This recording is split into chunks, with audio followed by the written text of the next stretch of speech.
Hey, good morning. Good morning. Good morning. Welcome to Morning Coffee with Sandy. What is that light coming down on me? I don't know what that is. Can we get rid of it? I don't know if we can. That's funny. The light is coming from the center of the room. So I guess that's my new light fixture that I thought was going to be so perfect, but maybe it's not.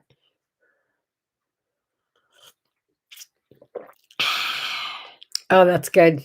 That is good. That is good. Some mornings it's like coffee is my vasodilator.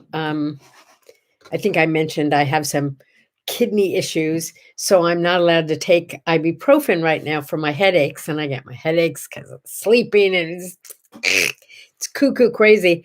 But the coffee I call my vasodilator. I always have because I don't need any kind of headache pills in the morning. I just have a little coffee, and within minutes, my headache is completely gone. Bless you, coffee, my friend. Um, I looked this morning. Maybe I shouldn't have, but I looked, and it's going to be like 119 again today. Seriously, I like the desert. I don't mind the heat. In fact, even the like 119 degrees doesn't really bother me that much on the walk, like from the car to the store and the store to the car and the car to the house, that kind of thing. It's like I want to go out and play, and I can't go out and play. Now, the good news is I can't play tennis right now anyway. So I guess I'm missing the worst weather. It's frustrating though. I want to get out and run and play. I like to be outside doing things.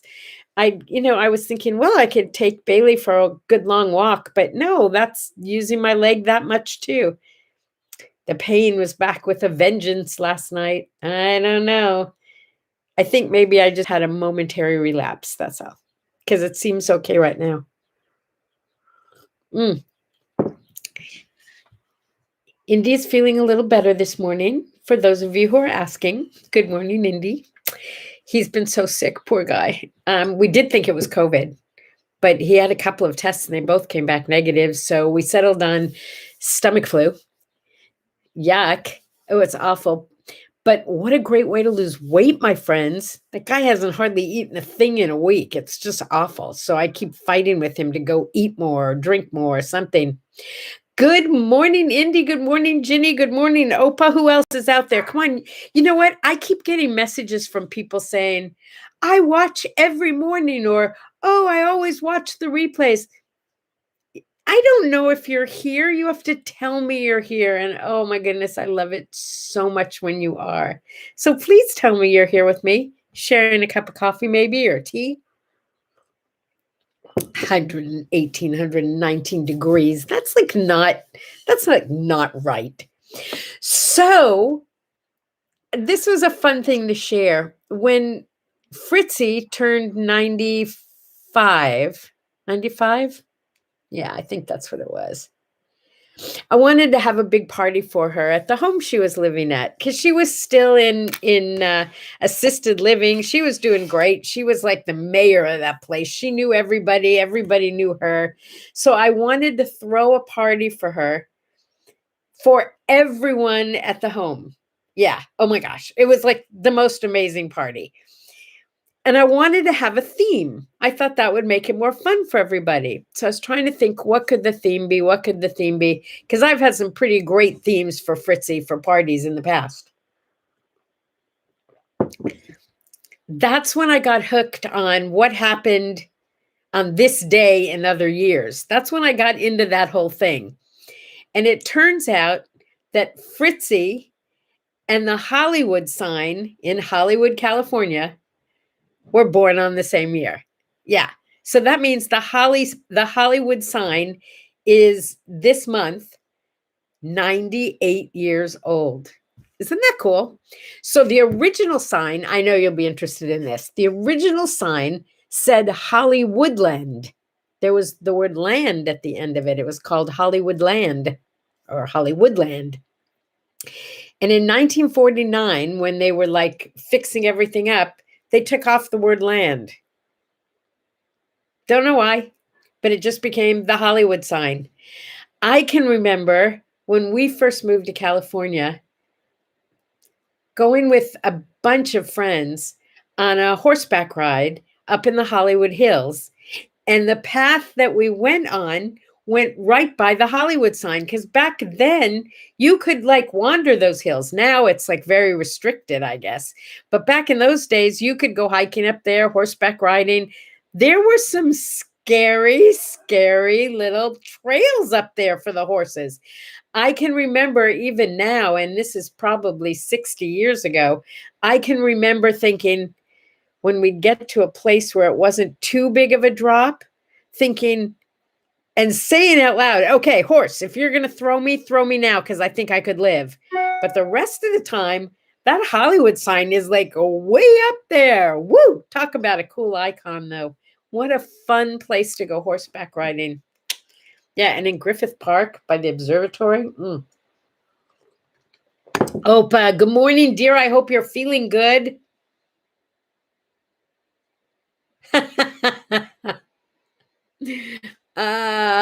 Yeah, no, the replay is not as much fun because you can't comment. Although I looked later, I try to look to see if anybody commented on a replay so I can respond as if it was, like happening. I like to stay with you there. Oh my God, Opa, that's so funny. Fritzy's birthday. My mother, Fritzy, will be 98 years old on the 20th. That's 1 week from today. And someone suggested that it'd be really awesome to send her a slew of birthday cards. So I posted her address and the correct spelling of Schneider on What Do I Say, What Do I Do? And you're invited to send her a card. There's no one saying, please send her a card. If you feel moved to send her a card, send her a card. I mean, how fun to get a slew of cards. And Opa just said, I'm going to be late sending my card. It's good to know that she won't know or remember anyway. Kind of glad she won't care or know it's late. She won't know. She'll celebrate every day. Did I tell you about... I know I've told you 100 times already that each day when I tell her about the upcoming wedding that's this weekend, she gets all excited all over again. My son is like so anticipating dancing with his grandma at his wedding. It's so exciting. And I told her that. And so a few days ago, we started practicing wheelchair dancing. As soon as I tell her it's time to dance and I start singing and I start moving her wheelchair, the smile is like ear to ear. It's so cute. She's going to be adorable. And I called yesterday and I talked to one of her caregivers and I said, stop greasing down her little curls. She has all these cute little curls all over her head. And I brought mousse, to just like kind of puff them up a little bit. I used to do her hair every day. But then COVID hit and I couldn't do it anymore. So I had to depend on someone else to do it. And they did it really nicely for a while. But now whoever's doing it is like taking the mousse as if it was gel and just mushing back her hair like it's 1954 and she's got cigarettes rolled up in her sleeve. I mean, come on. She's a cute little old lady, and that's how her hair should look. Oh, pictures and videos, tons of pictures. Don't worry about it. That is going to be such a photo op day. I kind of want to show you all the things that I've made for the wedding, but I know my son will never see it on this. But what if Katie turned in? I don't want her to see any of the surprises, but one is more hilarious than the next. Seriously. I so want to show you the wedding topper. That wedding cake topper. Yeah. I couldn't find one that looked like them. And then I'm not that normal anyway, so I made my own. It's pretty dang cute if I do say so myself. I just finished it last night. And the decorations and all the gags that are going to be going on. And I wrote the service because I'm going to be doing the service. It's going to be loving and funny and warm and so many reasons to laugh and so many reasons to cry. And that's exactly the way I want it. Yep, exactly. What else? It's National French Fries Day. That'll make my daughter and my grandson happy because I think for both of them, their favorite food is French fries. Yeah. How about you? You got a favorite place? I personally love McDonald's French fries. There, I said it, and I'm not sorry. I love McDonald's French fries. That's all. Because they're crispy on the outside and they're still mushy on the inside. I mean, how do they do that? I make mine in the air fryer now, and I can get pretty close. Pretty close. Mm. Oh, it's also National Beans and Franks Day. Beans and Franks and French fries. Sounds like we have a meal plan for tonight, right? Yeah. So rumor has it that I need to start using my air fryer more. My sister-in-law told me that she makes everything in the air fryer. And my niece told me, because, with my new eating habits, which I'm finding very easy to follow because I have all this healthy food in the house. And I like some strange concoctions, like, oh, last night I made the most amazing stir fry that was mushrooms and onions and lots of spices and spinach and shrimp. Oh, it was delicious. It was delicious. I made enough for 2 meals. So I got that coming again. Yeah, I will not be having Franks and beans and French fries. By the way, when you make Franks and beans, do you add mustard? It's so good when you take some hot mustard and mix it in with the Franks and beans. Just takes it up a little spicy notch. You know what I mean? It is Julius Caesar's birthday. Et tu, Brute? Even you, Brutus, you turned against me. Did you like Shakespeare? Could you understand it? I had one teacher who was so good and made Shakespeare come alive for me that yeah. And there's phrases and stuff from every play that Shakespeare ever did that I memorized in my head. And my favorite one is, "The devil damn thee black, thy cream-faced loon, where gotst thou thy goose look? Eh?" Oh, I guess that was Shakespeare, but Julius Caesar was for real. And apparently Brutus was the bad guy. Maybe that's why Brutus is the name of the bad guy in Popeye. Maybe Popeye is supposed to be Julius Caesar. What do you think? I don't know. It's Harrison Ford's birthday. Harrison Ford. Now, come on.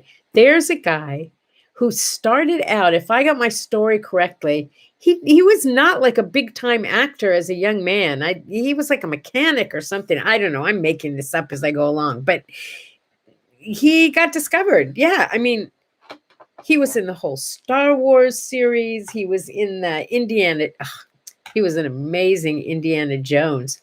But you know where I really, really liked him? Did you see, I think it's called Something About Henry, where he plays this big time executive ass. Yeah, like a real jerk. And something happens and he has brain damage I guess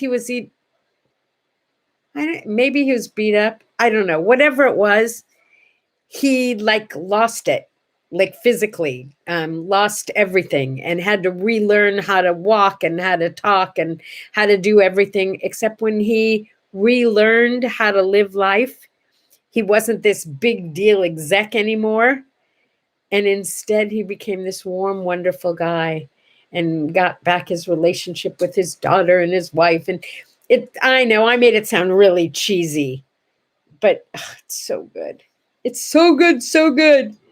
Salty McDonald's fries are my favorite. I'm with you, Opa. Beanie Weenies. Apple fries? Huh. I gave away my air fryer too, but that was because when I moved in with Indy, he had a bigger one, so we just went with his. Or maybe we gave away his and kept mine. I don't remember, but we did give away one. You can make chicken in it. You can make vegetables in it. My sister-in-law was telling me that she even does stuffed mushrooms in it. Apparently you can do anything in it. Well, almost anything in it. I don't know. Air fryers are pretty cool. My niece, on the other hand, to help me with my change of eating habits. See, I don't refer to it as my diet because I guess it is my diet, but it's my regular diet as opposed to I'm dieting. Anyway, Beth told me about how she does this thing with fish where she gets a frying pan that can be used in the oven. She puts it in there with just a little squirt of oil and she bakes it that way. And she says it's always amazing. I'm going to have to try that too. What else? Horace Greeley, happy birthday. He was the founder and editor of the New York Tribune. And he's the guy, Horace Greeley. I don't know if you know this, but he's the guy who's attributed with saying or declaring in the paper, "Go west, young man, go west." Now, who's the guy who says, "Plastics, young man, it's plastics"? Yeah, I guess that was from The Graduate. Huh? I don't know. Oh, my coffee is so especially good today. All right, we're celebrating the birthday of somebody who was my hero for a while in 1969. No, wait, that can't be. He's not that young. Hang on, I got to read my notes here. I have my blue glasses. I broke my favorite pink ones yesterday. Oh, I see.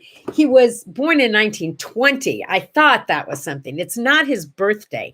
In 1963, Early Wynn won his 300th Major League Baseball game and retired at the age of 43. 300 games. That's a lot of games to win. Early Wynn was on the White Sox. I think I told you I was a huge fan when I was a kid, particularly in the late 50s, early 60s. I knew the name and number and batting average and all that stuff when I was in like 5th, 6th grade of every White Sox player on the team. And we would go to the park and we would watch them play. And my brother and I would go lean over the dugout and make them shake hands with us. Early Wynn. Use an early spitball for the tail of his comet. Get it? Because he was the pitcher. So he'd throw it. Yeah. Sherm Lawler. I always thought he was funny. He was like a major hitter and Minnie Minosa. My favorites were Nellie Fox and my number one, Louis Aparicio. Little Louie, 11 on your chest, always in and out a second. You always do your best. Use an early spitball for the tail of your comet. Get the idea? I wrote songs about Louis Aparicio because I was so immersed in the White Sox. They were my team. What's going on here? Uh-oh, your microwave is dying. Bummer. Oh, I wish you lived closer. I got a cheap one too. I just put one out in my motorhome and it was less than $100 and it was a really good one. It was like $67 or something. You can do this.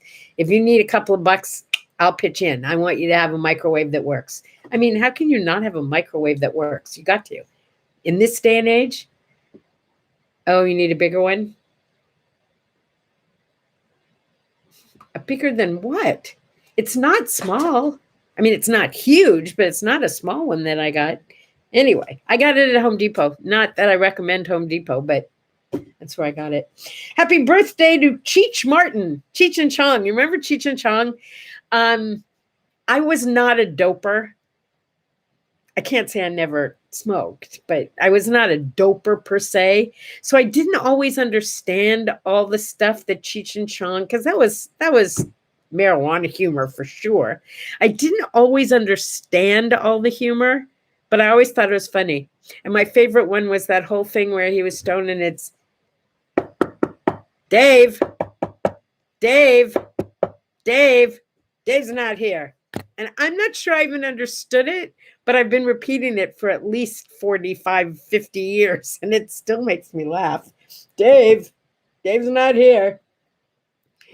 Oh. Okay, for you beer drinkers, this is for you. In 1568, yes, I said 1568, Alexander Nowell in London perfected a way to bottle beer. We know ale and beer were around for like ages and ages and ages. But can you believe they were already bottling it back in the 1500s? That's pretty amazing. I told you I'm not a big beer drinker, although I do, like, once a year or twice a year, love a Rolling Rock.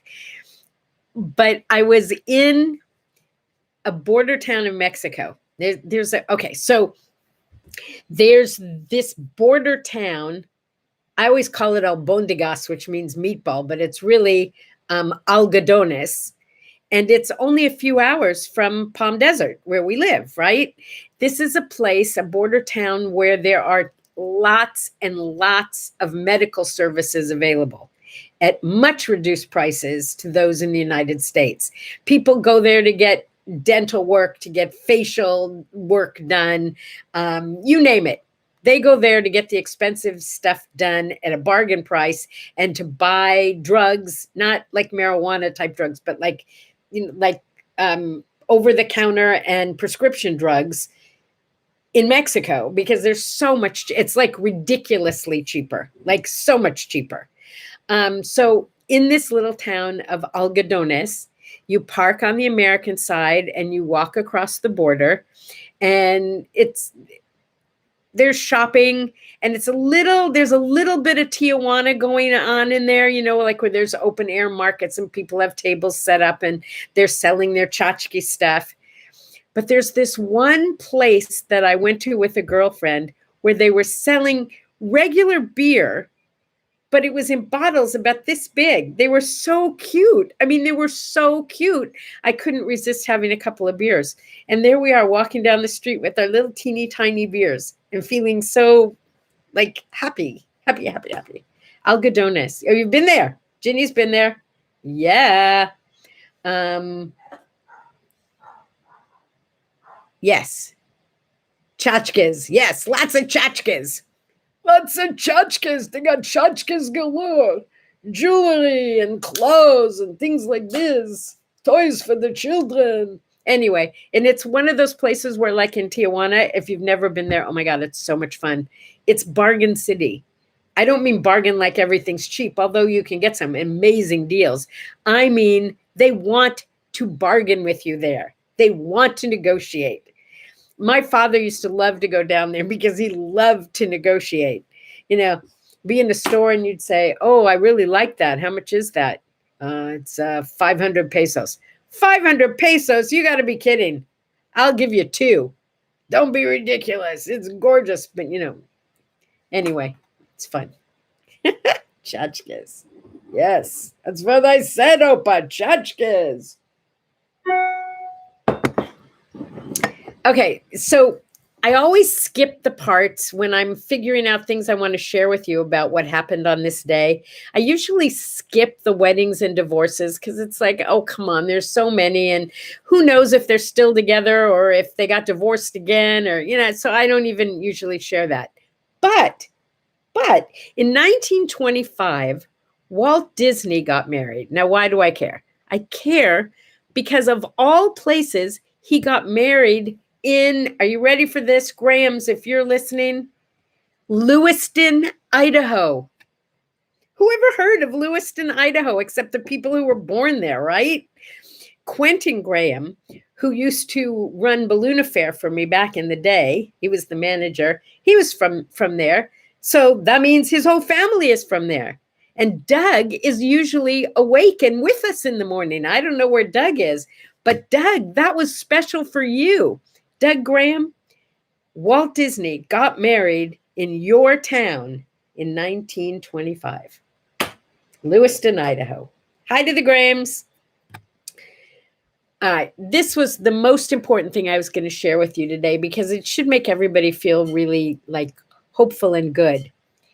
In 1939, that's 10 years before I was born. Yeah, I'm a child of the 40s. This skinny young kid made a recording with a big band. It was the first recording he'd ever made. Skinny, blue-eyed kid. grew up to be called Old Blue Eyes. Yeah, Frank Sinatra.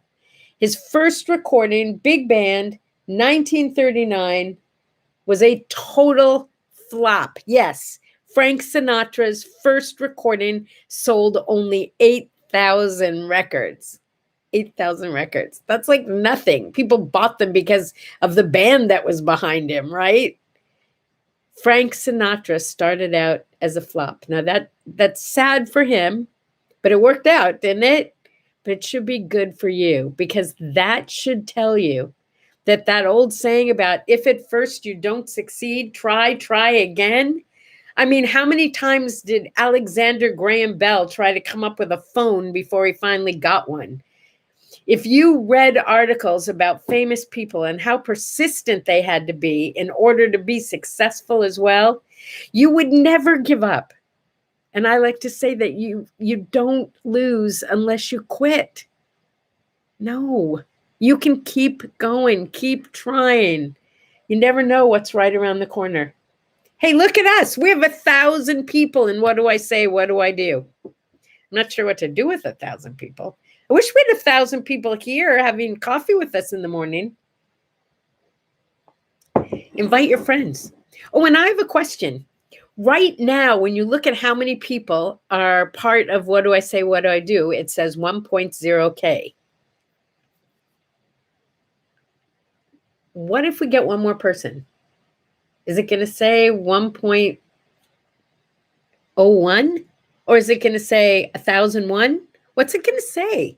We need to get some more people so I can see what they do after you hit 1,000. Or do they just leave you at 1,000 until you get to 1,100? Maybe they only count by hundreds after 1,000. I don't know. And no, I don't have a plan yet for what we're going to do.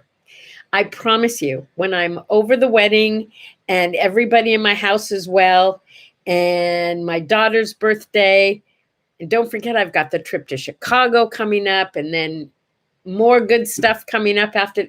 It's a really busy time, but I promise you, we will be celebrating all together. And I really think the Zoom idea is a really cool idea. I don't like the blue glasses. I'll put on the black ones. Yeah, the original What Do I Say, What Do I Do crew needs special commemorative something. And yes, I'm still trying to think of a new group name. You know, the original What Do I Say, What Do I Do group actually goes back about, Tracy, you could probably tell us, like 5.5 years. Yeah, there are a few people still in the group. Few people we still hear from now and then. I'll have to go back and look at the oldest posts in the group and see who was around. But there was also, because originally this was what we're doing now, I used to do on the phone, except it was an open call where I would talk for about a half an hour about a subject, something where people were having difficulties, you know, like, I don't know, some relationship issue. And I would talk about it for half an hour, and then Tracy would man the phone lines and I would answer. It was like, what do I say? What do I do? I mean, that's really what it was. And every Wednesday night we took the subject of the week and we talked about it on the phone, and it was wonderful because there was real interaction and you really felt like you got to know, like we do in the morning. Those of you who are like contributing on the I'm pointing to you, like, you know, I'm pointing at you on the chat, you know, it's like, it's so real when it's like that. I don't know, there has to be a way to do that. And I don't want to do this on Zoom, but I would like to be able at least once a week. Maybe we'll cut this back to once a week and do it where it's more interactive. There are so many possibilities of how to do this. I mean, I don't know. There's something about having the commitment to being here every day at 6 o'clock. I kind of like it, and I kind of would like to sleep in once in a while. Yeah, I don't think I've had one day off when I was really, really sick and I just couldn't do it, but that's about it. Okay, what else? The word art for today. Oh yeah, it's perfect. I'm kind of on this path of change. I know Tracy hates it. I love change. I love change. So today's word art says, embrace change. It's inevitable. So own it. You know it, everything changes all the time. You know that. So expect it, anticipate it, plan for it, own it, make it yours. So as things change, be ready to change with whatever's changing. Yeah, you can do this. Whatever changes are going on in your life, even when they feel like they may not be for the best, they are. Yeah. Tracy, this is especially for you. You've become a master at reframing, at taking the circumstances of your life and having them mean something positive to you. That's all change is. It's taking the circumstances of life and owning them and making it positive. Yeah. Go out there and be ready for anything. But yes, morning coffee is a must. I love you guys so much. I just do. I will see you tomorrow, with a sip and a smile. Bye-bye.